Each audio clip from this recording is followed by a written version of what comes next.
You ask Tiger to solve. This deals with linear equations with one unknown. The final result is x equals 7.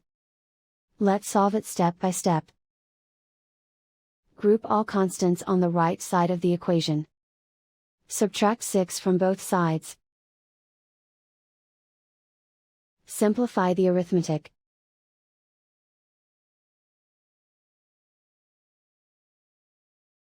Isolate the x. Divide both sides by 3. Simplify the fraction. Find the greatest common factor of the numerator and denominator. Factor out and cancel the greatest common factor.